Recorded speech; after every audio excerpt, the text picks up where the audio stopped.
Commissioner Gibson? Aye. Commissioner Covarrubias? Aye. Commissioner Davis? Aye. Commissioner Jorgensen? Aye. Chairperson Kogler? Aye. Aye. Motion passes 7-0. Thank you. No, I know. I'm not sure I anticipated having this brand new chair for another year, but I'm appreciative. Thank you. I'm glad to do it. Okay, at this point in time, we can open nominations for chairperson pro tem. I'll nominate Commissioner Gibson. We have a nomination. Is there a second? I will second. Commissioner Neal seconds. Commissioner Gibson, you'd be willing to serve, I presume? Okay. Any discussion? Hearing none, I would ask staff to call the roll. I missed who's the first on that? Roberta. And the second was? Neal. Okay. Commissioner Jorgensen? Aye. Commissioner Neal? Aye. Commissioner Gibson? Aye. Commissioner Christensen? Aye. Commissioner Davis? Aye. Commissioner Covarrubias? Aye. Chairperson Kogler? Aye. Motion passes 7-0. Okay. No, we can stay where we are for the moment. Very good. Thank you. Staff introductions. Yes, Warren Frace, Community Development Director. With me remotely is Darren Nash, our City Planner. Isaac Rosen is our Deputy City Attorney, and then Ashley Peterson's our Admin Assistant. And Lori Wilson, our Assistant Planner, is also on the line. Marcy Reynoso, Administrative Assistant. Darcy Delgado, Associate Planner. Thank you. Item F, general public comments regarding matters not on the agenda. Are there any comments for the Planning Commission for items, again, that are not on the agenda? Do you have record of any? Hearing? No, there are none. Okay, thank you. Hearing none, we will move on to our next item of business, item G. Agenda items proposed to be tabled or rescheduled. Do we have any of those? There are none. All right, hearing none, we will move into item H, our public hearings. We have one this evening. It's public hearing for overheight detached accessory structure, CUP 21-27, 210-100. Applicant is Jim Paler. I hope I'm saying that right. 2304 Vista Oaks Way, APN 025-392-010. Looks like Darcy has a staff report. Yes, thank you. Good evening, Mr. Chairman and members of the Commission. Darcy Delgado, Associate Planner. So as mentioned, this is a conditional use permit request for a new detached accessory building, which will be used as a garage / workshop. So the residential lot where the site is located is just over 4.5 acres. It's off of Vista Oaks Way. So this is east of North River Road, kind of where it intersects Highway 46 East. The property is accessed from a private driveway from Vista Oaks. So you can see that this is a newer aerial. Historically, the residents took access from North River Road, but it is from Vista Oaks Way currently. So the general plan designation for this location is residential single family, and it has a zoning designation of also single family, so R1 zoning. The applicant is requesting the ability to construct a detached accessory building for his garage workshop, and so this is conditionally permitted in the R1 zone. The accessory building has been submitted showing that it would be 808 square feet in size, approximately 19 feet 6 inches tall in height, and that it would also have similar architecture as the primary residence. So here's the site plan showing the existing residence, which is outlined in yellow for you, and then the new accessory building is outlined in blue. The accessory building would be located on the eastern side of the lot between the existing residence and the easterly property line. The structure it'll maintain an 18-foot setback from the physical property line, but as you can see, it'll be well over 60 feet from the nearest residence. So that 60 feet terminates at the adjacent neighbor's 6-foot tall fence. So the residence is a little bit further back than that. So in terms of architecture, the accessory building is a 2-story structure. It will have a loft on the second floor. And in terms of materials, it'll have be using the same horizontal hardy board exterior siding and then a composition shingle roof to match the primary residence. So here are a couple of pictures showing the existing residence, and then you can see in this larger, let's see if I have a pointer, yeah. So this larger photo, you see the easterly property line, so this is the adjacent residence that the new detached workshop will be substantially set back from. You can see that based on this photograph that the lot where the detached garage will be located does sit quite a bit lower than the houses that front Vista Oaks Way. And this here is a comparison of the residence, the garage, and the street elevation for Vista Oaks Way. So this is something that was requested by the DRC to provide a little bit more context with regard to how much lower the garage would be sitting compared to its surrounding area and then also compare it to the existing residence.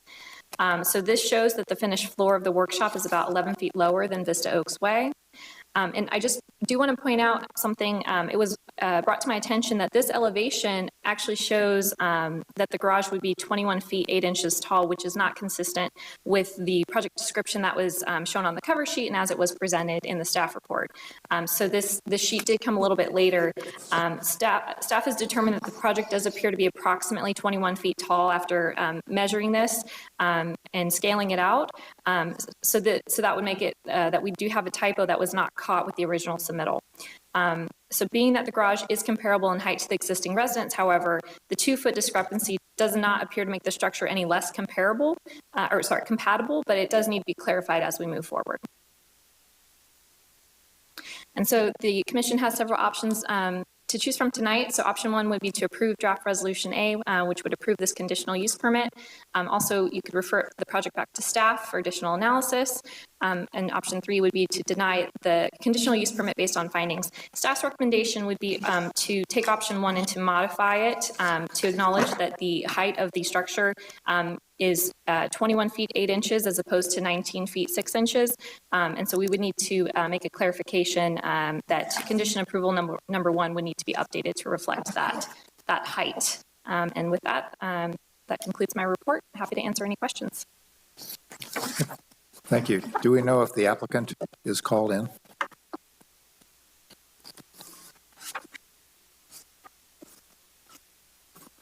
Apparently not. No. Okay. If they join us, we'll afford them an opportunity, I guess, to present some information as well. Oh, don't know if that was good, but we're back with power. Questions of staff by the Planning Commission? Start down on Mr. Covarrubias.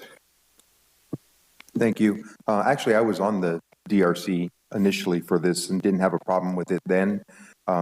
So just to clarify, it's only you said 2 feet difference? Correct. Okay. So I think Commissioner Gibson did a great job and actually noted in the DRC that he viewed the property and that it sits down pretty far down below. So even with the addition 2 feet, I don't think it should present any problems for the neighboring residences. So I don't have any problems with this.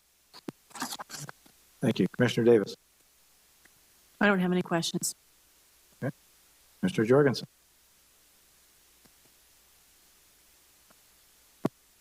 I guess I'm not understanding too well why the applicant, we don't have the applicant, why the applicant said it was 19.6 for DRC, but 21.8 for Planning Commission.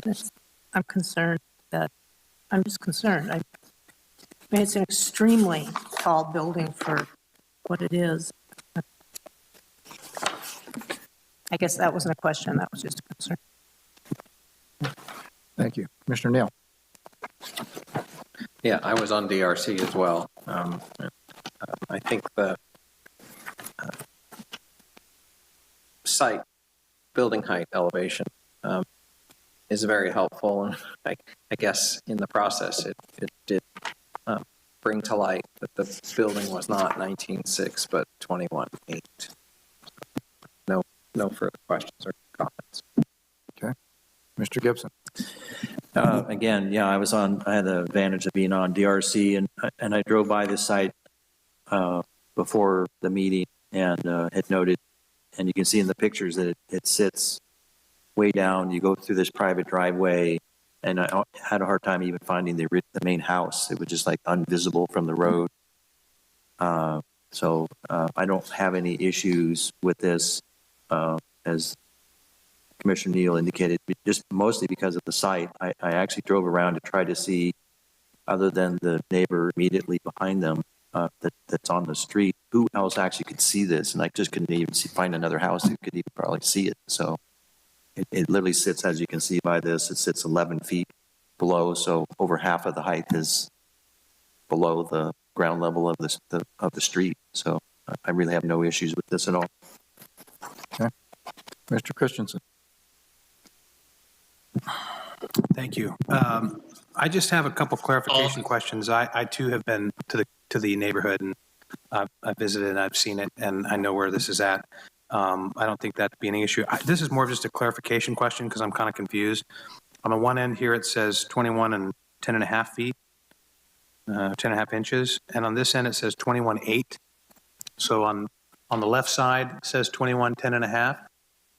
And on the right side, I'm guessing because the garage is going to sit, it's showing it in the diagram there that it's sitting a little bit taller or a little bit higher up on the elevation on the lot. Is that what's taking place there? Correct. Okay, so the lot lays out to where the garage and workshop is actually going to be just a few inches taller. Is that the discrepancy that I see there? Right, and when we were looking at the pictures of the lot, so as you approach the easterly property line, it does start to slope up. Yeah, okay, all right. I kind of thought that might be the case. It was just hard to tell from this because there's not really elevation or topo lines there. And then the other question I had, so just clarifying, you have here the building difference of 1 foot and 1 inch, or they have that here at the top. You see where the roof line is? Mm-hmm. Is that the reference that we're talking about, the difference, or where's the is it just, we know that it's 2 feet difference? Sure. So as Warren highlighted, so this from the finished floor to the top of the ridge, this is showing 21 feet, 8 inches. The original, so this kind of came after the fact with DRC, but the original submittal showed 19 feet, 6 inches. So the discrepancy is that this is 2 feet taller than when it was originally brought to DRC's attention and to staff's attention. I see. Okay, so what the 2 feet we're talking about is that it's 2 feet in difference from what was originally submitted. Correct. Approximately short an inch of or so. Okay, I get that. I wasn't quite sure. Other than that, I'm very familiar with the location of this. I'm not sure. Were there any neighbors that called in or? None. Okay, yeah. I'm okay with this. So, thank you. Thank you. Just a couple of comments, I guess. I agree with Christopher Jorgensen. This is rather tall. In this particular site, it probably works reasonably well. It would have been helpful if the applicant would have represented themselves this evening to address some questions. Unlike Mr. Gibson, who couldn't see this, I can actually see this property from my deck. I would add, though, it's well outside the 500-foot sphere of influence, so just put that on record. I am curious, though, it's a 4.5-acre site, and this really goes to beyond this one. When there's a proposal for something like this that adds more physical mass to a site, does anybody ever ask if there's interest or ability to subdivide this property in the future to create additional lots out of this? This is in the heart of a residential area that's much smaller, albeit it would be a shared access driveway, but there's land there to develop. Is that taken into account at all in these kinds of proposals? Right. So the siting of this new detached accessory building would, based on the topography, you could still do a future subdivision where you could, meet setbacks. So with the CUP, if it's lower than 15 feet, you're looking at 3-foot setbacks, and they're showing that they're going to be 18 feet. Based on the size of the lot, you could do, several lots, most likely, depending on, we'd have to establish buildable area. But I do think that because they've sited it between the existing residence and the easterly property line, that even with this, they could do more on the property in the future, as you've indicated. Okay, it appeared that way to me as well. Thank you. Any other questions of staff before we open the hearing? Hearing none, we'll open the public hearing. Is there anybody who would like to comment on this? We have nobody in the chamber. Is there anybody online? No, no callers. Okay, hearing we have none, we'll close the public hearing and bring this back to the Planning Commission. Any further discussion, questions that any of the members have before we move this to a motion? Hearing none, I would ask if anybody would like to address a motion. We had a Resolution A in our packet approving conditional use permit 21-27. This is Commissioner Christensen. I make a motion that we approve the conditional use permit 2127 as it sits. I'll second the motion with a clarification that we note that it's 21 feet 8. Yeah. Is that your Thank you. intention? Yeah, that's a great idea. Okay. We have a motion and a second. The motion and the second take into account the staff change that was noted at the meeting in the height. Are there any other questions or discussion on this item? Hearing none, I'll ask staff to please call the roll. Commissioner Christensen, Aye. Commissioner Gibson, Aye. Commissioner Neal, Aye. Commissioner Covarrubias, Aye. Commissioner Davis, Aye. Commissioner Jorgensen, Aye. Chairperson Kogler. Aye. Motion passes 7-0. Okay, that concludes our public hearings for this evening. We move into item I on the agenda, which is discussion items. We have two. The first of those, which will be led by staff, is the Planning Commissioner training. Overview of the Brown Act, ethics, and open government laws, and the Commissioner's role during public meetings. So our city attorney, Isaac Rosen, will be making this presentation. Are you on, Isaac, still? I am, Warren, yes. Can you see the screen okay? I can, yep. All right, take it away. All right. Good evening, commissioners. It's nice to be with you virtually, although hopefully in the near future, the next time we do one of these trainings, I can be there in person with you all. So I think with the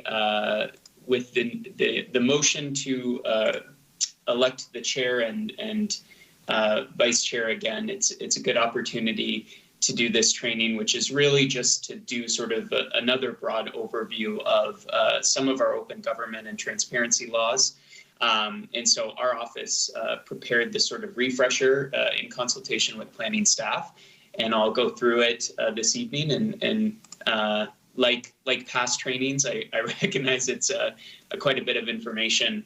And the purpose is to hopefully provide a broad overview and a refresher for our commission that runs incredibly smoothly. And with that, I'll get started. So, the main crux of our state laws that deal with our requirements for how we hold our meetings and the procedure that's second nature to all of our commissioners is, of course, the Brown Act, meant to ensure that our decisions are conducted in public and open to public scrutiny. And that lives within those cited sections of the government code. And that is our North Star with regards to our meetings and some of the recent changes, including what's occurred after the pandemic. Next slide, please.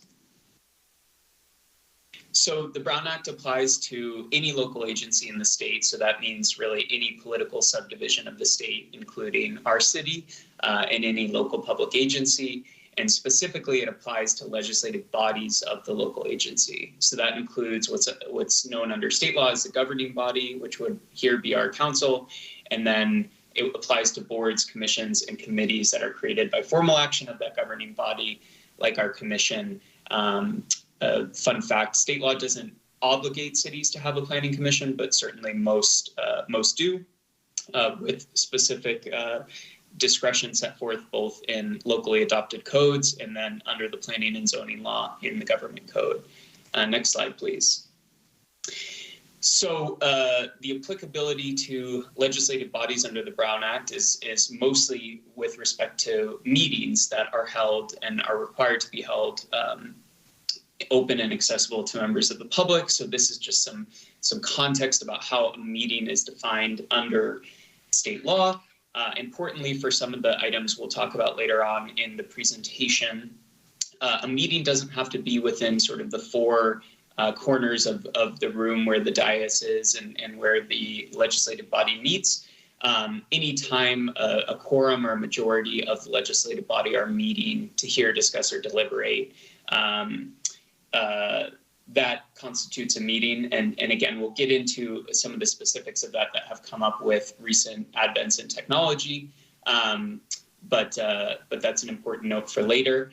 And similarly, a meeting doesn't require formal action. So you could have a meeting occur even without a public hearing item, for example, which sometimes occurs with joint meetings between the commission and the city council. But again, this is another bullet point that's sort of relevant to some of the things we look out for under the Brown Act, and specifically with use of technology and communicating with and between the members. Next slide, please. So this is just a note. I won't go through these all, but the Brown Act also specifies what's not a meeting for purposes of our sort of public hearing requirements and agenda posting requirements. Obviously, anytime the commission has questions for staff outside of a notice public hearing or questions for our office, for the city attorney's office, that's outside the scope of the Brown Act. And I won't list all of these here, but I think it's worth noting the last bullet point, meetings with other legislative bodies. You know, occasionally outside of joint meetings that may be held between, say, the Planning Commission and the City Council, there may be opportunities where the quorum of the Planning Commission that would constitute a legislative body wants to all attend a City Council meeting. Potentially there's an item of business that's of interest citywide. And I think it's worth noting, you know, attending another legislative body meeting within the city is not in itself a meeting. But that's true only so long as a quorum of the legislative body is not using that opportunity to discuss items of business within their subject matter jurisdiction. Next slide, please. So staff always does an excellent job of this. So this is handled on planning's end, just to ensure, pursuant to the Brown Act, that all of our regular meetings twice monthly include a posted agenda 72 hours in advance. It must include time and location of the meeting, and a brief description of each item to be considered. And the city is required to provide alternative notice as requested to ensure ADA compliance, and more so just to ensure that really any member of the public is provided the same opportunity to come petition the government, provide their thoughts to the government, etc. Next slide, please. So I won't spend much time on special meetings and emergency meetings. I haven't yet staffed a special meeting of the Planning Commission. I'm sure they occur sometimes, including related to scheduling issues with our quorum requirements and our regular meetings. But special meetings can conduct almost all the same items of business. There are some exceptions. But outside of the normal regular meeting times, a special meeting actually only requires 24 hours advanced agenda posting. Most agencies may do more depending on when they know the meeting will be scheduled, but that's all that's required from the Brown Act. And the description and time and location requirements are the same. Emergency meetings happen very, very rarely. It has not come up in my practice, but the Brown Act does contemplate that there may be a sort of crippling emergency or something that is a severe impairment to public health and safety, and may require the public agency to schedule a meeting without much advance notice. The emergency meeting requirements require at least 1 hour prior to the meeting unless there's a defined dire emergency, which is sort of limited to a bad disaster or some sort of mass destruction. And there are still noticing requirements to media organizations. So even in the most urgent time period, the Brown Act requires some advance notice. Next slide, please. So again, I think these slides are really, something that the planning department always makes sure is taken care of. Just that agenda packets are made available in concert with when they go out to the Planning Commission, that they are before or soon after publicly posted within that 72-hour window. The second bullet point is just an example that we're going to kind of get into in some other contexts where the state law is still catching up with the reality of how local agencies are using technology. So there's still provisions in the Brown Act that say, if an agency has a website, they have to post a link to access all of its relevant legislative body agendas. I think it's just sort of outdated to think, that there may still be some agencies that don't have their own website. And we'll see sort of that, what I think of as kind of disconnect or state law catching up with technology in some other contexts. Next slide, please. So the general rule, and it feels like a lifetime ago that we had sort of like pre-COVID general rules, but it was that the agency meetings must be held within the jurisdictional boundaries of the agency. Obviously, we do that when the meetings are hybrid or fully in person.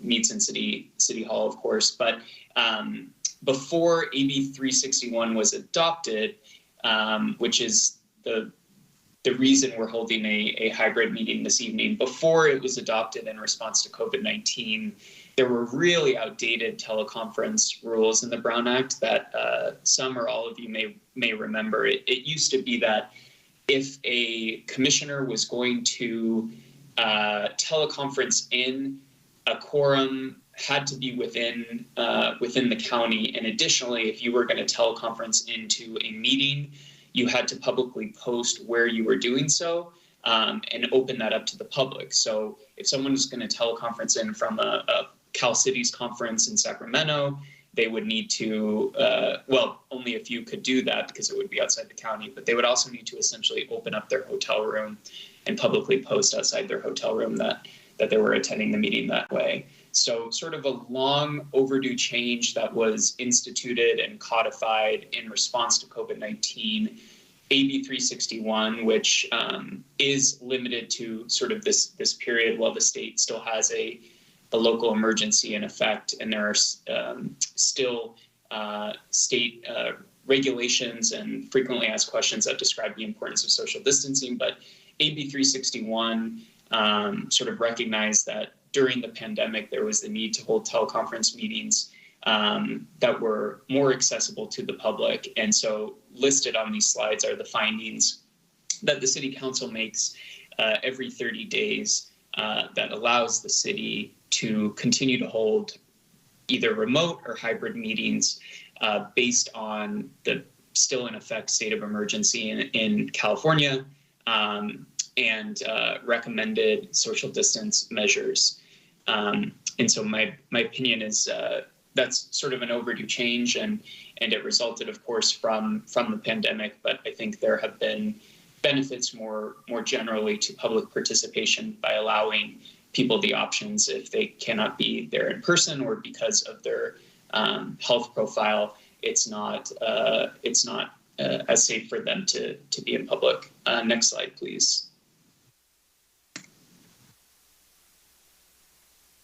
So rules governing meetings, again, this should, this is something that the commission always does a great job of, and the planning staff does a great job of. At every regular meeting, members of the public have the right to, of course, directly address the commission on any item of business within the subject matter jurisdiction of the commission. And for agenda items, and really this should say for public hearing items, within a posted agenda, the public has to be given that opportunity to comment before or during the body's consideration of the item. So before there's formal discussion of sort of a proposed action or concurrence among a quorum of the legislative body, the public has to be provided the opportunity to weigh in if they'd like. And at special and emergency meetings, it's a little more flexible in terms of timing, but it still has to be even in those special circumstances, the public has the right to address the legislative body. Next slide, please. So willful interruptions, I think, is a fascinating area of the Brown Act, although it doesn't come up frequently. But there are provisions under the Brown Act that allow the legislative body as a group to essentially remove persons from a meeting who are making the operations or the conducting of business almost impossible. So the legislative body can't do this if someone is insolent or, frustrating in terms of their public comment or their emotion about the topics at hand, of course. But if there really is an attempt to willfully interrupt proceedings so that business cannot be completed, there are provisions in the Brown Act that allow the legislative body to essentially eject members and restore order.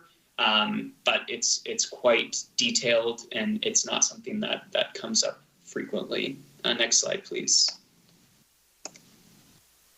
So there is not a requirement under the Brown Act that requires that local agencies record their meetings. However, it is the practice of our agency and most others to record public meetings, both from a public transparency perspective and also so that those recordings can be referenced if questions come up after the hearing, or to use to create the minutes of the meeting that must be approved.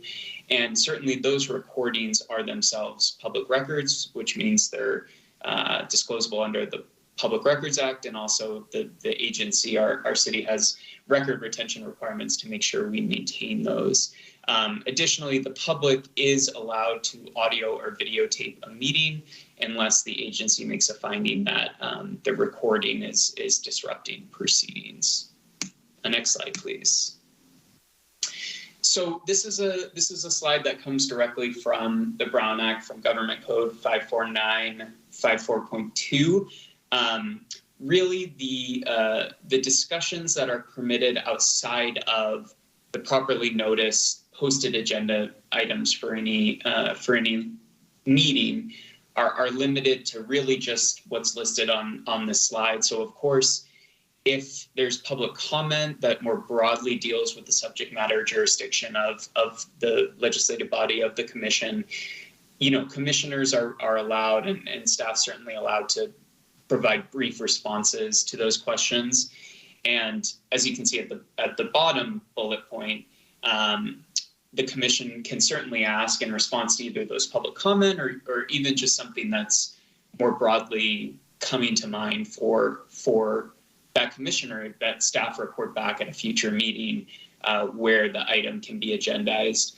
And certainly, the commission can ask clarifying questions for staff, make announcements of their own activities, which our agency and most agencies do at the end of the meeting, and otherwise provide information to staff, again, so that if there's a desire to have a substantive conversation about an item that's not agendized, that the city staff is aware to bring that back and notice that for a future hearing.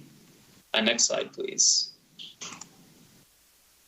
So serial meetings, this is sort of the caveat to when I was talking about how our definition of meetings includes instances where the legislative body may be communicating or there may be the opportunity to communicate outside of the agendized regular meetings we have twice a week. So serial meetings are expressly prohibited under the Brown Act. That means the use of communication or through an intermediary or technological devices by which a majority of a legislative body could develop a collective concurrence on action that would otherwise be required to be agendized and held in open session.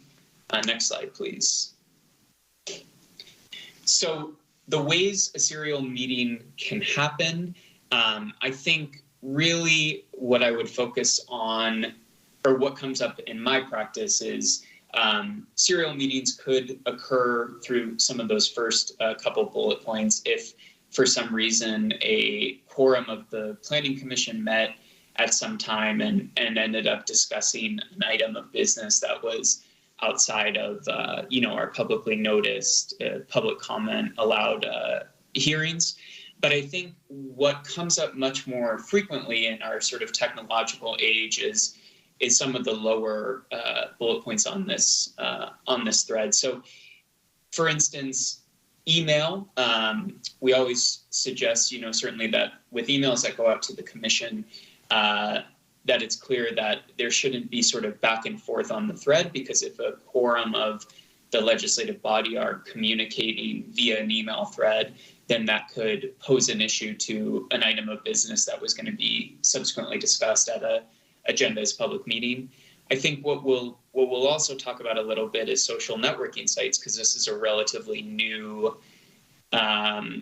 set of circumstances that state law is just kind of starting to catch up with in terms of how public officials statewide are using social networking sites, and the potential, often inadvertently, that use of those social media sites in terms of communicating with other members of whomever they serve on the legislative body with could lead to a serial meeting. Next slide, please. So these were sort of addressed within the definition of a serial meeting, but the elements include some sort of communication, whether it be oral or in writing, that involves, when taken as a whole, a majority or a quorum of the legislative body, and which results in a concurrence. So maybe it results in the ultimate resolution of an issue outside of the public hearing arena, or it otherwise facilitates sort of an agreement or some sort of impermissible concurrence between a quorum of the legislative body, again, occurring outside of the requirements for a publicly noticed regular meeting or special or emergency meeting. Next slide, please. So there's two types of serial meetings. There's a chain, and that's where essentially, commissioners are and other members of legislative bodies are, of course, allowed to communicate with one another. But if a member were to speak to another member who passed along the thoughts of that initial member to a third member down the chain, such that the positions of the legislative body members were being communicated in order to form some sort of concurrence, that would be an impermissible serial meeting. The other type of serial meeting is hub and spoke, where there's an intermediary, whether it's a person or a website or whatnot, that acts sort of as a hub and would allow members of a legislative body to essentially communicate with one another through that intermediary, again, for the purpose of developing some sort of concurrence outside of a public meeting. Next slide, please. So there are exceptions to serial meetings that I think are worth, again, sort of reiterating. So, of course, members of a legislative body statewide are always allowed to have communications with non-members, meaning with staff or with the city attorney's office. So there's always an avenue open. But what it does mean is that staff or the city attorney's office or anyone who's outside of that legislative body can't sort of act as intermediary to share sort of what they've heard from other members with respect to what's covered and what will be covered within a Brown Act public meeting. Next slide, please. So social media, I mentioned, is sort of the new frontier with respect to not only the Brown Act, but really all of our open government laws. So it comes up a lot in the Public Records Act context too, in the record retention standpoint. Obviously, most public agencies now utilize social media to sort of engage the public and provide information regarding city events and city meetings. So social media in the context of the Brown Act, it's important to look at and ensure that there isn't a quorum of legislative body members that are utilizing social media, even if it's in response, sort of in comments to a specific post or an article that's posted on social media, and using that as a vehicle by which, again, there's the opportunity to engage in a way that could result in a serial meeting. Next slide, please. So again, I think we have kind of like a belated recognition from the state to try to catch up sort of in the practicalities of this. So AB 992 was adopted in 2020. It amended Government Code Section 54952.2. I only mentioned the specific case site to impress you with my recall, but also to say that is part of the Brown Act.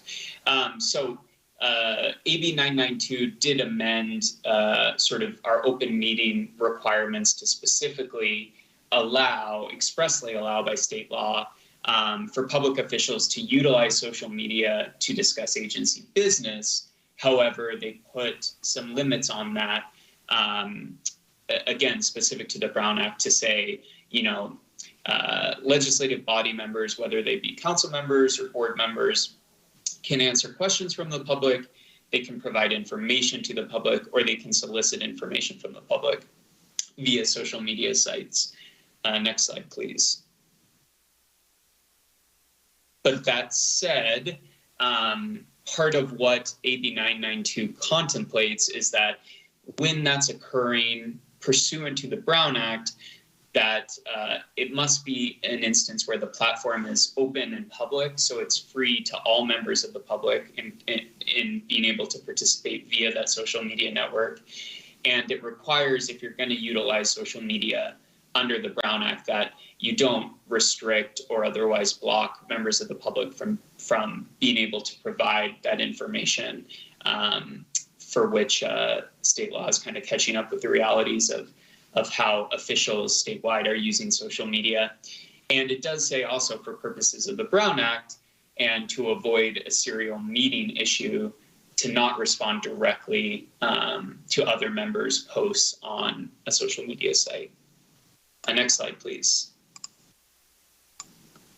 So some tips, big broad tips, and I know the social media stuff in particular, it's quite a evolving area of the law in terms of sort of cases catching up again with the realities. So I want to provide this big picture, broad overview, but know that it continues to kind of change and be refined even in light of the state law changes to the Brown Act. But really the biggest tips for public officials using social media is to not make commitments, obviously, on certain items that may come up before the full body in which a public hearing is required, and to just be cautious about sort of taking a position or otherwise expressing a position that may come again in a public meeting online. And there's a note here, the only other one on this slide I would note is it's surreal, certainly, but there is published case law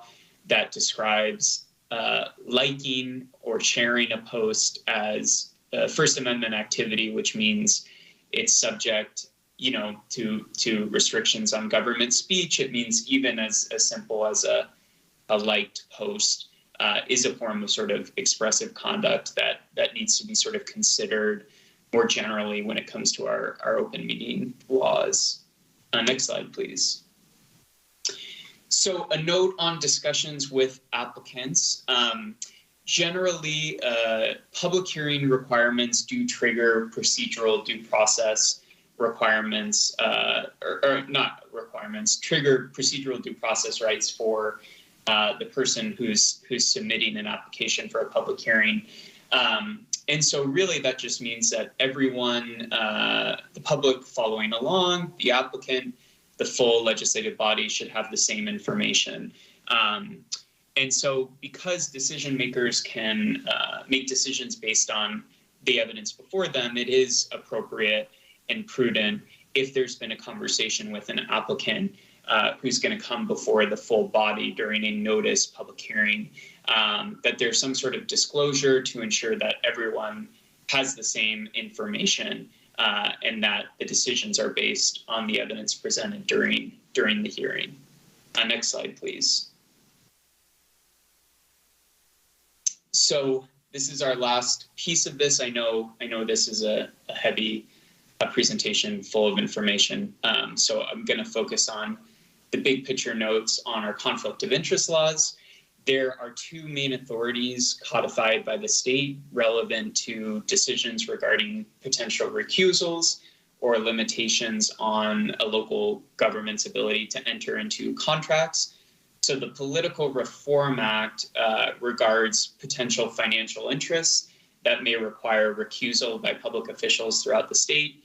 And the Political Reform Act is enforced and has regulations that are codified by the FPPC. And then Government Code 1090 is a little more narrow. That's specific to contracts that are made between a government entity and also a private party. That's meant to preclude self-dealing. So I'll talk a little bit about both of those. Next slide, please. So the general rule under the Political Reform Act is public officials should not participate or make or attempt to influence other government decisions in which they have a disqualifying conflict of interest, which here means under the Political Reform Act, some sort of financial interest. Next slide, please. So the role in the government decision, obviously, it's a little more straightforward, this first bullet point. So if a public official has a disqualifying financial interest or conflict of interest, they can't participate in the agency decision. So they can't authorize or vote on or commit the agency to that decision, which is what a recusal contemplates. But it also means they can't participate in making the decision or attempt to influence their fellow legislative body members in making the decision. So it's essentially to just sort of recuse and not sort of participate in any manner in that ultimate decision. Next slide, please. So there are a number of economic interests or financial interests. I'm using those terms and also conflict of interest relatively interchangeably. It does get sort of convoluted within our codified regulations, but economic interests, financial interests are essentially interchangeable for purposes of the limitations under the Political Reform Act. And here are sort of the different categories of when a public official may have a disqualifying economic interest or financial interest. So I won't go through all of these except to say, just by way of an example, each of these economic interests have their own materiality standard that sets forth whether or not that interest is sufficiently concrete enough that it requires recusal. So for instance, with respect to a business investment, if a public official has a direct or indirect investment worth more than $2,000, that is a disqualifying business interest. For real property, any real property in which the public official has a direct or indirect interest worth over $2,000 or more would be concrete enough to require recusal. So obviously that includes public officials who own their homes, and there's a decision that may impact that home. And so let's move to the next slide. So in order to have one of these disqualifying financial interests, it has to be reasonably foreseeable. And this is kind of an amorphous standard. But you'll see with the next bullet point on materiality, there are some codified standards. But for it to be reasonably foreseeable, it means that it has to be a realistic possibility that the decision at hand is more than hypothetical or theoretical in terms of the impact it may have on one of those interests. And then the financial impact also has to be material. And so that's sort of what I was discussing on the last slide with respect to, the specific threshold. For instance, if you have a business investment of over $2,000 or have a real property interest over $2,000, but it's also tied with another specific materiality standard. So it's going to be presumed to be material and reasonably foreseeable if using, again, source of income as a, using the real property interest as an example here. So it's presumed to be material if you have that financial interest of $2,000 or more, and you're within 500 feet of the real property that's subject to the decision at hand and determining whether or not a recusal is appropriate. There are exceptions for the public generally. So, for instance, this often comes up if the city is going to adopt an amendment to its zoning ordinance, and maybe it's going to have a reasonably foreseeable effect on a public official's real property interest. But if it applies to citywide properties, if it's going to apply, for instance, to every residential property, then that's not a disqualifying conflict of interest. And there are also other exceptions, including the rule of necessity. That means essentially if an agency has to acquire an essential supply or service, and the agency needs a quorum in order to do that, they have to work out a way in which to do that, even if there's a realistic possibility of a financial interest. And there's also obviously a common sense exception, which means if a legislative body member had to recuse themselves on an item, they maintain the same First Amendment rights as any other member of the public. So they can speak as a member of the public, provided it's not on the dais and with some sort of safeguards in place to make it clear it's not in their official capacity. But that's another exception from these requirements. Next slide, please. So I've been sort of alluding to this throughout, but in those instances where you have a disqualifying conflict of interest because, again, you have some sort of financial interest that requires an official to step away from the decision at hand, then under the government code, they have to recuse themselves immediately. And in doing so, there are certain threshold requirements to that recusal. So they should publicly identify the financial interest that gives rise to the conflict of interest or to the financial interest at stake.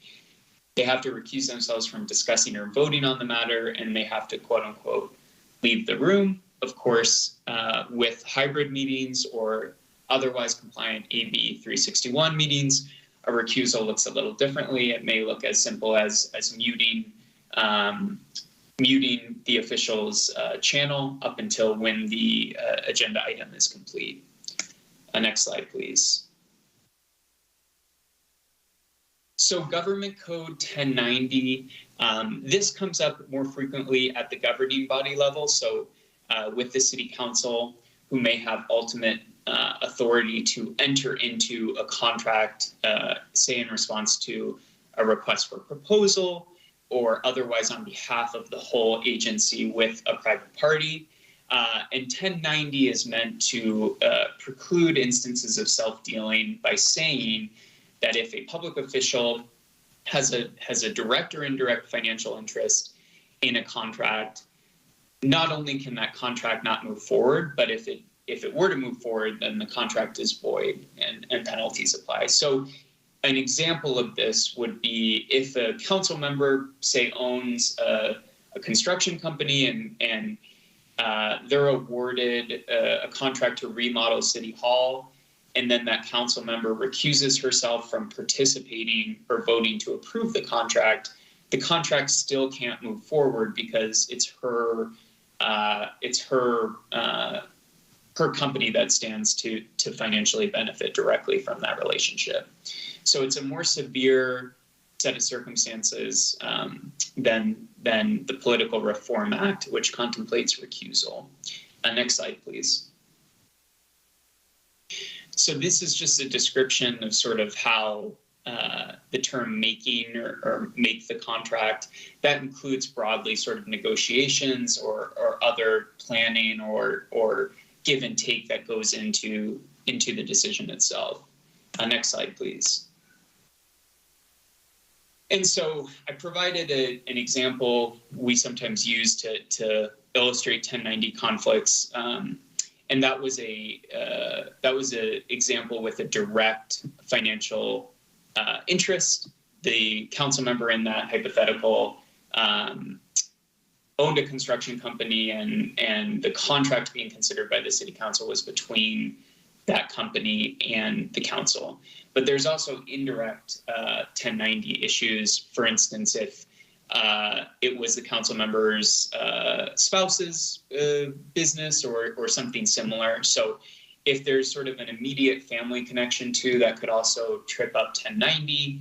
And it's important to note the effect for a impermissible sort of 1090 contract would be, it doesn't have to be a positive financial effect. If it's with, one competitor to the business, and the same council member from that hypothetical is involved in the decision, you would also have a 1090 conflict. And it's a little, because it just comes from this one statute, certainty is not required, and it's something where really there's a fair amount of sort of case law about the line on this, because it's somewhat amorphous. Next slide, please. And I think it's important to note there are quite a few exceptions from those 1090 prohibitions. So there are 16 exceptions that are known as remote interests. And I just included here two that are most common. So if a public official would otherwise have a 1090 issue in terms of a direct contract between the local agency and that official's business, there are certain exceptions, remote interests, including, for instance, if the official is an employee of the contracting party or a supplier of the contracting party, and they've been an employee or supplier for at least 5 years before their most recent election or appointment or reappointment to office, then state law says it's sufficiently clear that that's a remote interest. It wasn't someone that sort of got on payroll specifically to create a conflict of interest. And in those instances, there has to be a public disclosure noted on records, and that official still can't participate in the decision, but it mirrors more closely a recusal. And this note that is on our sort of firm materials to just say remote interests, like anything being discussed tonight, are really fact specific. And so anytime there's a specific question about an upcoming item where there's questions about a potential conflict of interest, those can always be addressed to planning and to our office, and we can work through those offline to make sure that everyone's operating in good faith under our conflict of interest laws. Next slide, please. And there's also non-interest exceptions, so that do not require disclosure or disqualification, including certain corporate ownership if it's a small percentage, or the income is less than 5% of the total income received by the official. There's also exceptions when an official is a recipient of public services that are provided by the public body or board in which they are a member. Okay, next slide. And this is just a note that there are 1090 conflicts. Again, this is much more applicable to the governing body or the city council that's more often entering into contracts with other parties on behalf of the full agency. But it's just to note that there are criminal and civil and administrative penalties that sort of attach to those sort of issues. And with that, next slide. So that is the extent of the presentation. I recognize that is even more so, I think, than our last couple sort of city attorney presentations is quite a lot of information. And I'm looking at the timer and looking at how long I've been talking, recognizing it's quite some time. So that is it for me. And again, I just want to reemphasize it. If there's anything about the presentation this evening that has thoughts regarding future agenda items, again, those can always be addressed to planning in our office, and we can always work through specific circumstances. And with that, I am done. Thank you, Isaac. As usual, very thorough. I would ask the commission if we have any questions of you at this point in time. Commissioner Christensen does, and then I see another commissioner with his hand up, so let's start with Commissioner Christensen. Hi, Isaac. This is Commissioner Christensen. Thank you. That was a great presentation. One clarification question I have is in regards to the social media aspect. When you're referring to that, are you referring to personal social media sites or ones correlated as a commissioner as part of the city? Can you clarify that? Absolutely, Commissioner, and that's a great question, and I wish I had thought to do it in real time. There is a distinction, certainly. So there's no, any public official has the same First Amendment rights and rights of access as anyone else to maintain personal social media sites. So when we're talking about sort of restrictions under the Brown Act and sort of pointers to be aware of, it's when public officials are utilizing social media in their official capacity. And that concept of what constitutes an official social media site is something that's being, I know I sound like a broken record, it's continuing to evolve with case law about where that line is. But the law is pretty clear that we're talking about social media being used when a public official is acting sort of in their role as a public official versus their rights, just like anyone else, to maintain a personal social media presence. Okay, so thank you. That helps define that. So basically, if you're labeling yourself as a planning commissioner Christensen on a Facebook site, that would be more of an official capacity than just being on my own personal site, correct? Correct. Hey, Isaac, regardless of whether they're identifying themselves as a commissioner or just a general public member, if it's something that's an issue that could come before the agenda, that could be a concern, right? Yeah, I think that's a good caveat, Warren. I think it's that's sort of where the case law is continuing to try to find the line. So, if there's discussions on I think the bottom line is the best way to avoid an issue under any of these sort of social media best practices or the provisions under the Brown Act is to avoid suggesting via social media or acting or providing input on something that's within the subject matter jurisdiction of the legislative body, because that could be evidence to show that, that individual official is utilizing social media in furtherance of their role.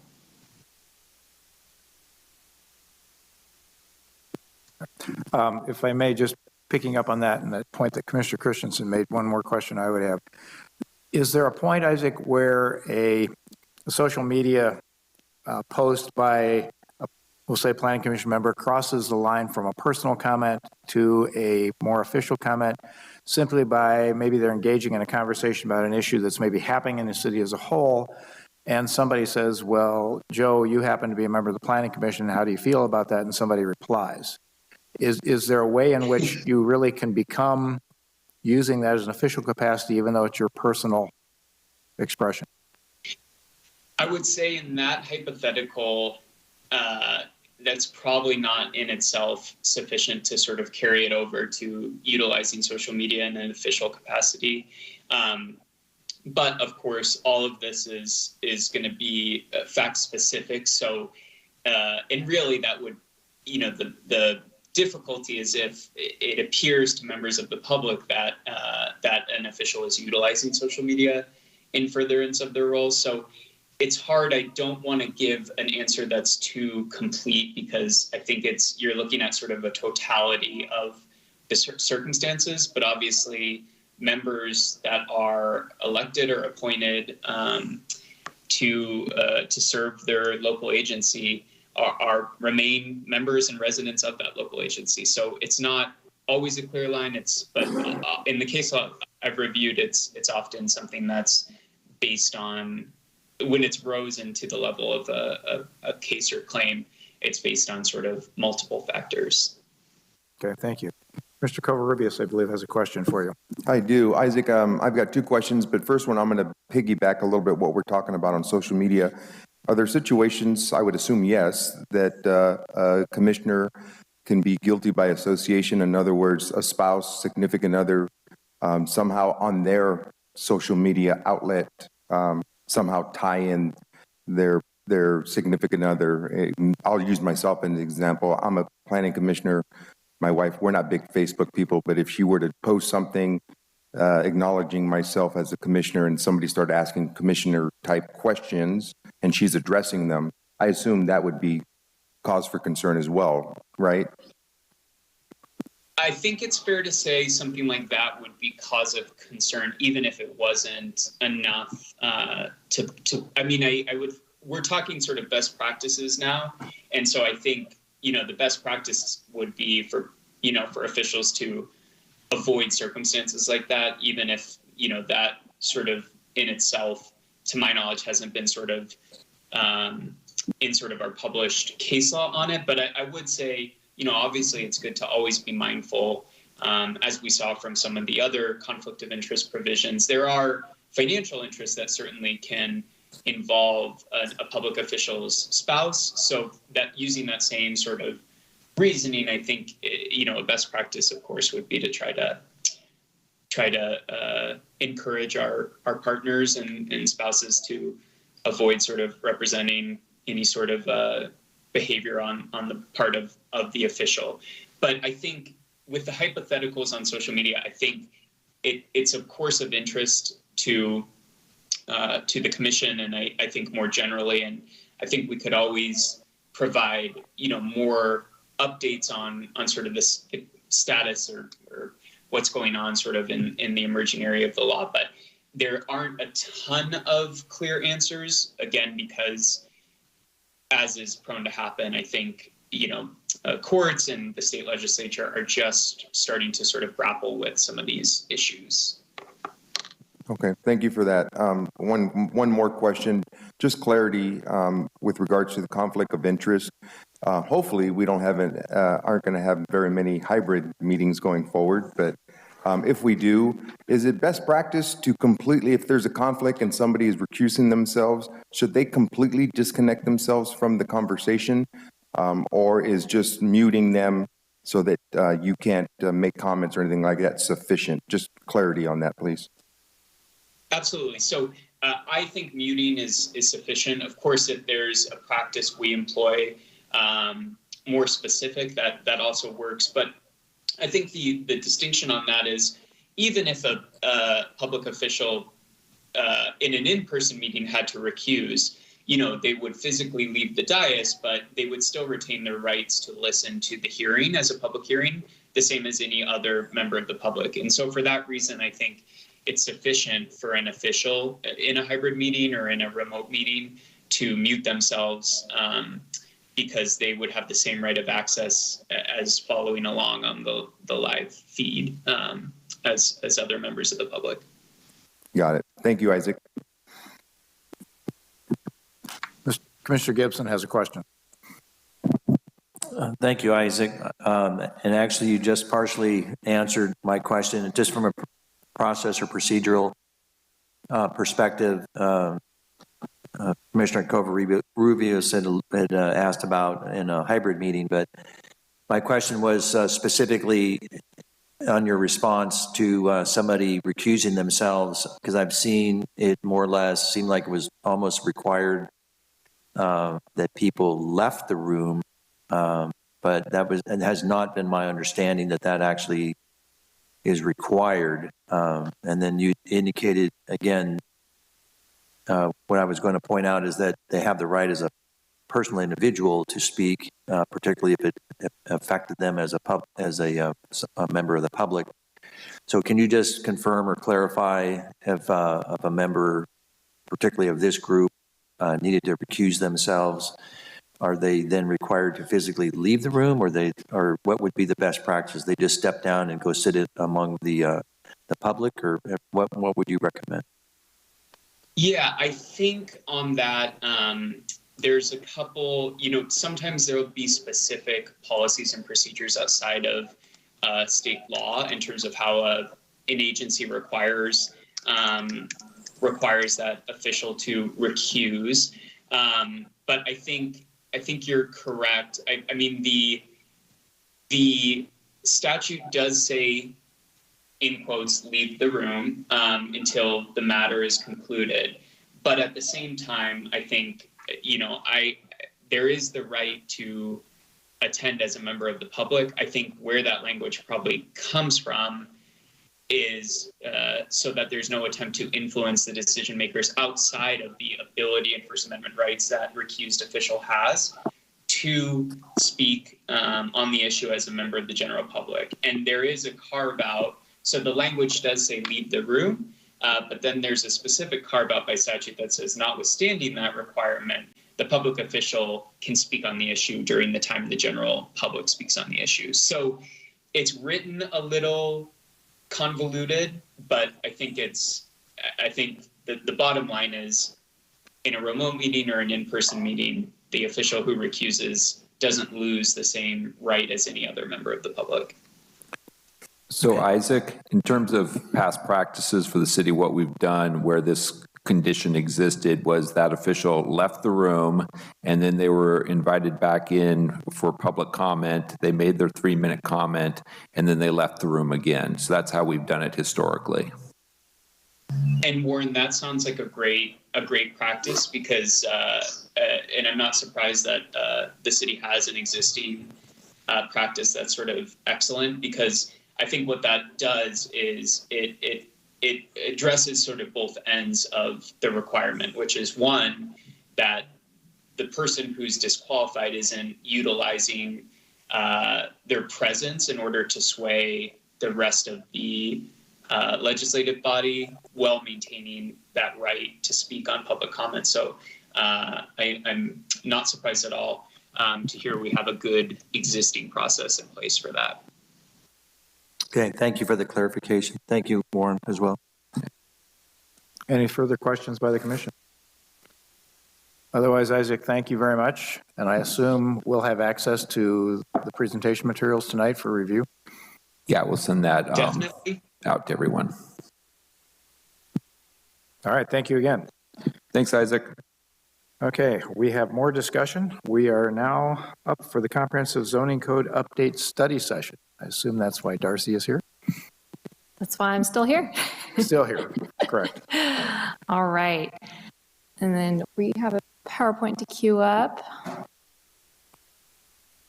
All right, so we've been working on our zoning code update with our consultant, MIG. So you all know Genevieve by now.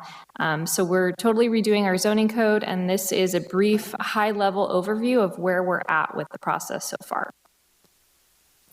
So I'll be going over what the objectives were for the zoning code update, recognizing that this code has not been comprehensively looked at since the 1970s, so we're talking over 50 years now, and lots of amendments have happened over the years. So essentially that piecemealing update process has resulted in a zoning code structure that has some internal inconsistencies and overall just disorganized structure.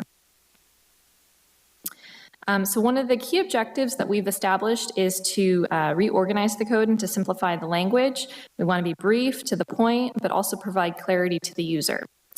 So MIG is focusing a lot of their time on this so that the code is intuitive, but we also want to be brief and compact. And we don't want a tone that is, a bazillion pages long, so that will be another objective that we are going to seek to accomplish with MIG. We also really need the code to be internally consistent. So there are some inconsistencies now that we want to remove so that we're not repeating the same regulation in multiple locations. We want to set up a structure where the inconsistencies don't happen. And we're going to do that by developing a natural order to how the zoning code, how zoning codes typically are laid out, as Genevieve has told us. So MIG is looking at totally reorganizing the zoning code into 9 separate articles, which will help with the inconsistencies that we've encountered. The structure is going to make it easier to find things and help the average user answer the big questions. So what can I do with my property? Where can I put a building? What use can I put in that building? And what are the permits I need to make it happen? So that's our goal. Another objective is to have very clear definitions for our land uses, but also definitions that provide flexibility as uses change and develop over time, so that they're able to fit in these general definitions, and then understand what will be allowed rather than having a long list of very specific uses. We're going to want to consolidate our list to be more modern, but just generally also flexible. Another key component to creating a user-friendly document is to rely on tables and graphics to relay the standards in an accessible way. So the graphics and tables are not going to replace the words. However, a simple graphic, as we know, can make it abundantly clear what the text is saying. We'll also be making sure that the code is up to date with the current laws. There's a number of laws that have been passed in recent years at the state level that we'll want to make sure are reflected in the code, and that it's clear that the city is already complying with those laws. It makes it easier for all the users when these regulations are incorporated into the code generally. We'll also want to complete the housing element implementation. There were a number of measures in the housing element that called for updates to the zoning code, and so as you're aware, some of those were completed in conjunction with the housing element update, such as the fractional density program, but then there's also some tweaks that can happen to make it consistent throughout the code as well. So just looking at the timeline moving forward, we can start at the beginning. So back in August, August of last year, we spoke with stakeholders and we held some study sessions. So there was one with Planning Commission, I believe that was in September. And then we've met with the HCOC and had a workshop in January.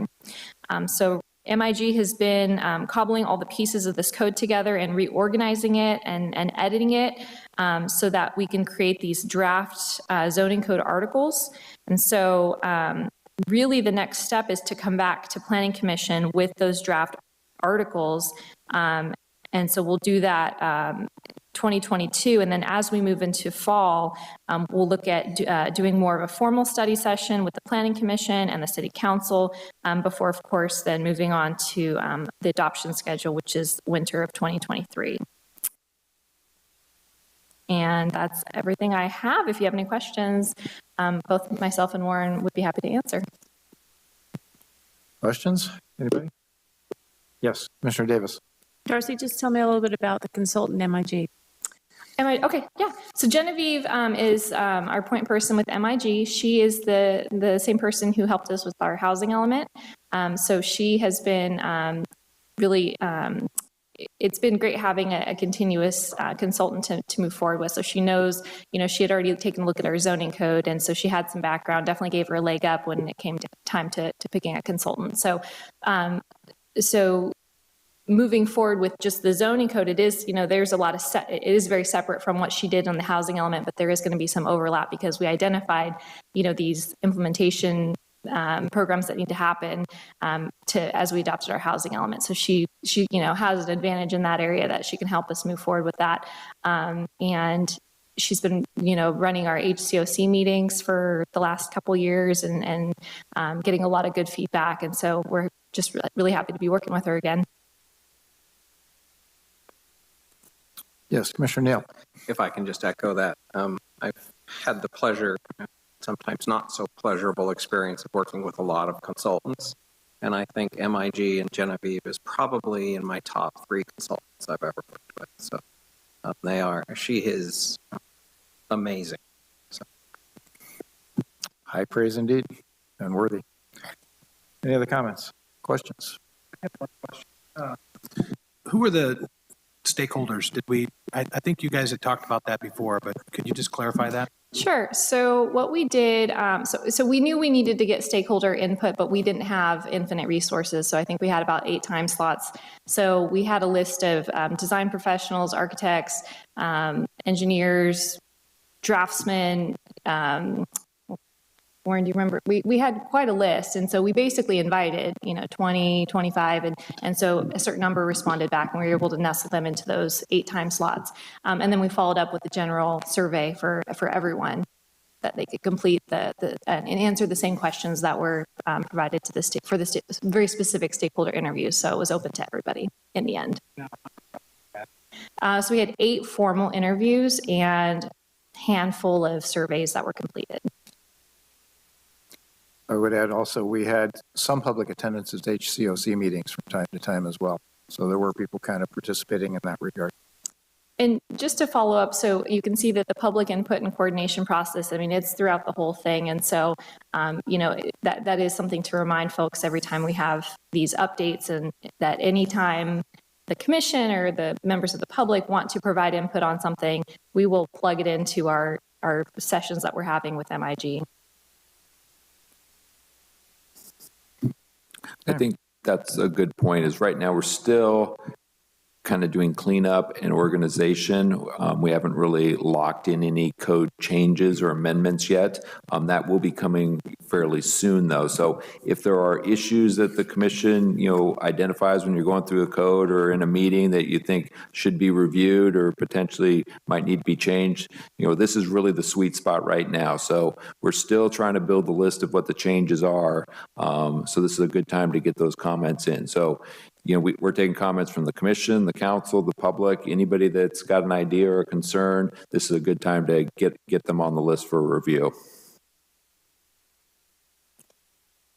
Cleanup of our existing ordinance is a monumental task in and of itself. Yeah, organizing it is the key, you know, I guess the prime objective. And then as we organize it, it'll be a lot easier to, I think, update it and keep it, you know, as Darcy said, internally consistent. Yeah, I think in the future it will serve all of us well when it's updated. So, okay, moving along. We are to our consent calendar. Item J, we have minutes from a few meetings, Development Review Committee minutes from February 7th and February 14th, and Planning Commission minutes from February 22nd and 27th. Are there any questions, changes, notations for minutes from either of those groups' meetings? Seeing and hearing none, I would ask if there's a motion to approve those 4 sets of minutes. I move approval of the consent calendar, DRC minutes for February 7th and February 14th, and Planning Commission minutes February 22nd and February 27th. A motion from Commissioner Gibson. Is there a second? I'll second. Second by Commissioner Covarrubias. Any further discussion? If not, please poll the Planning Commission. Commissioner Gibson? Aye. Commissioner Covarrubias? Aye. Commissioner Davis? Aye. Commissioner Jorgensen? Aye. Commissioner Christensen? Aye. Commissioner Neal? Aye. Chairperson Kogler? Aye. Motion passes 7-0. Okay, other reports. Item K on our agenda. The first of those is the Paso Robles Street Report, which is very timely. Yes, it is. So we've been talking about getting the first ad hoc committee meeting scheduled. So it is been agendized for this Thursday, 3:30 p.m. We will be meeting at the City Water Yard, which is at the corner of Paso Robles Street and 13th Street. There's that white waterworks building on the corner. So just at the driveway, that's where we're going to meet. And then from there, we'll take a walking tour up and down the street. This will be kind of our kickoff, and then we'll probably do a little bit of discussion about our findings, and then that'll roll into a series of follow-up meetings. We've provided the ad hoc committee with a large-scale map of the area, and then a link to a Dropbox file that has a number of previous studies and reports and plans that have been done for that area. So we'd encourage you to go through that, at least get a broad overview of it before the walking session on Thursday. And we're all able to make that, I assume. So there will not be a quiz on what you sent us, because there's a lot of volume there, but we'll get to it eventually. Yeah, you can kind of just let it sink in over time. Sink in is good. Okay, any other comments on that? Otherwise, we'll move on. We have a DRC rotation schedule that Marcy was kind enough to put together. Any glaring problems with that as we look to, 2022 and into 2023? I just have 2 dates that I could use somebody to cover. This coming 14th of March and the 11th of April. And I'll swap with somebody, if obviously, cover their time, if somebody can cover those 2 dates.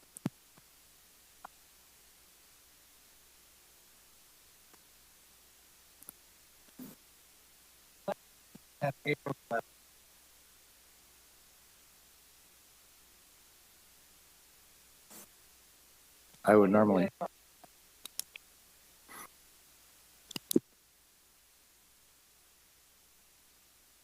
Anybody available on the 14th? I would do that, but I'd have to clone myself since I'm with you on that DRC.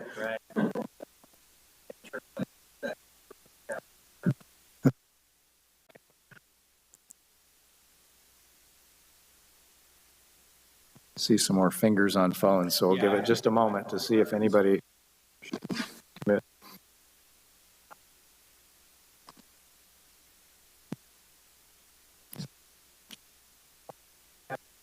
For that 14th, do you know what we have? And what month was that? It's March. It's next Monday. Next Monday. We do have items. I'm not sure how many. Okay. But we could, so Okay. I'll swap one of yours for mine if you're okay with that. Thank you. Okay, Commissioner Gibson on the 14th.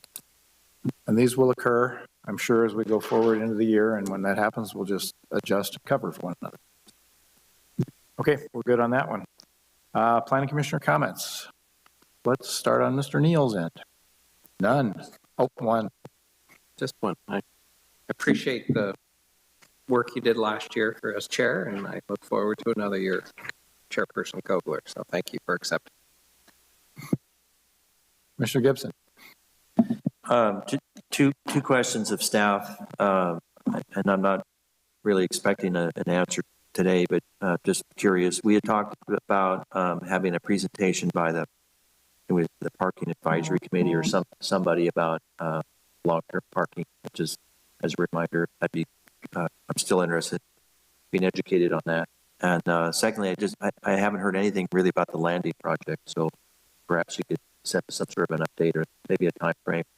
So I thought the original time frame is we were going to see an EIR like December, January, and it's obviously March. I would appreciate it.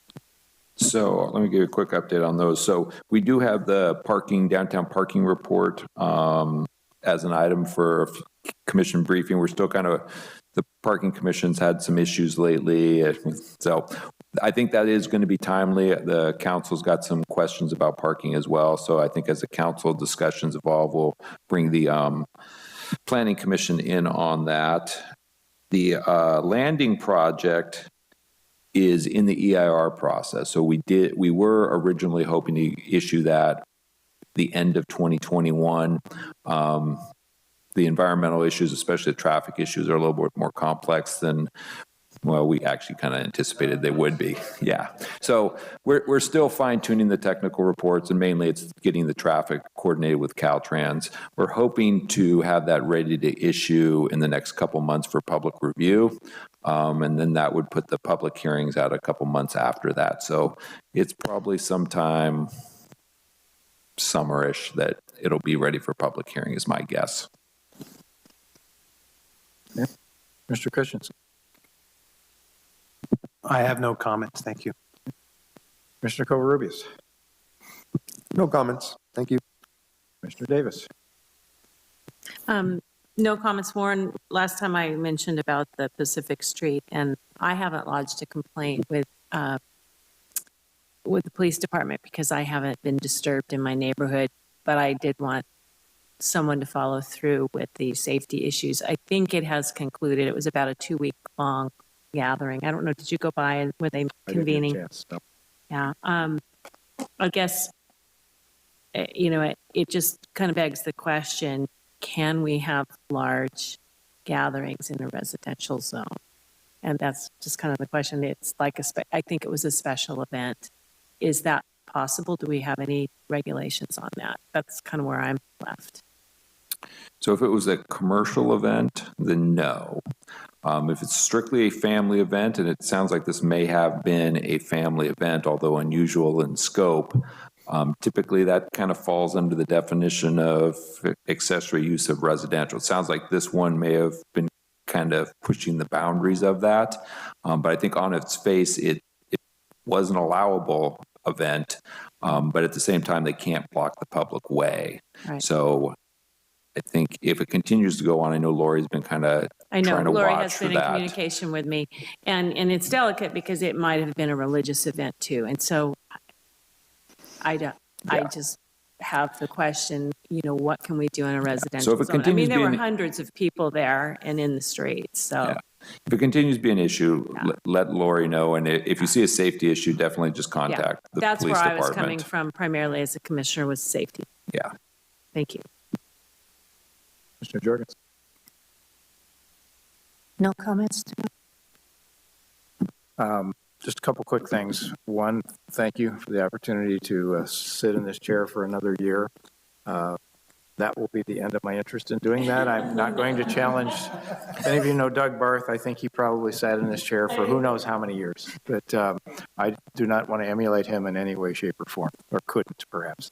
The only question I had, we've been notified, and maybe you'll cover this in comments, Warren, that there's a joint meeting being scheduled with the council. Can you talk a little bit more about what the agenda is for that? Yeah, so that's on March 29th. So that's going to be an update and briefing on the spaceport project. So that's a joint session with the Planning Commission, the Airport Commission, and the City Council. So you'll all be assembled in your official capacity here in the chamber for a fairly lengthy, in-depth presentation. There'll be an opportunity for all the bodies to ask questions. There won't be any decisions made. It is an informational item at this point, but the council will be considering some decisions in the near future, and I think they wanted to make sure both of the commissions were part of that discussion.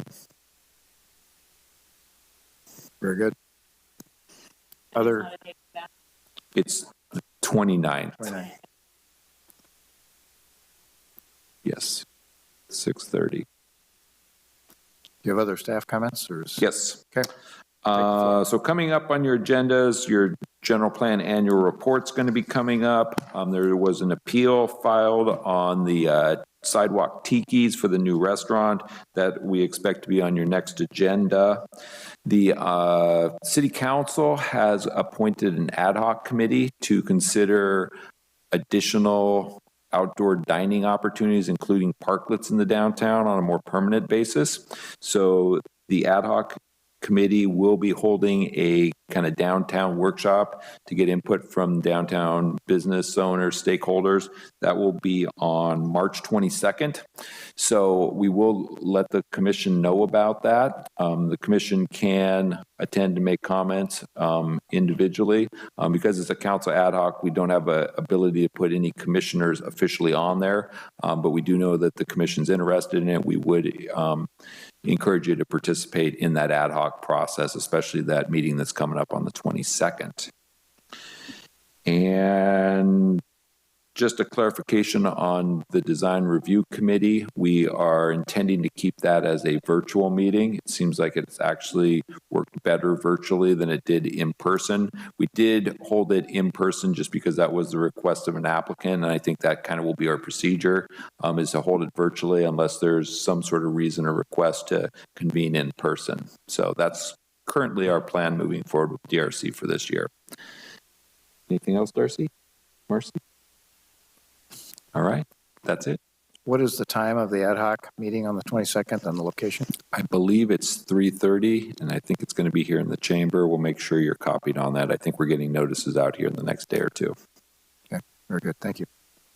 All right, that concludes the business items on our agenda, so to speak. It would be appropriate to have a motion to adjourn. Oh, I moved. Oh, wait.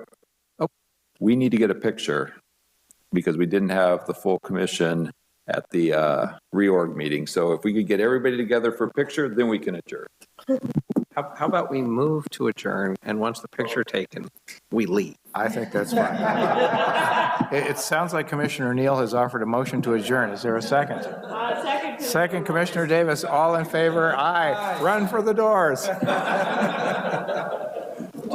let's just gather.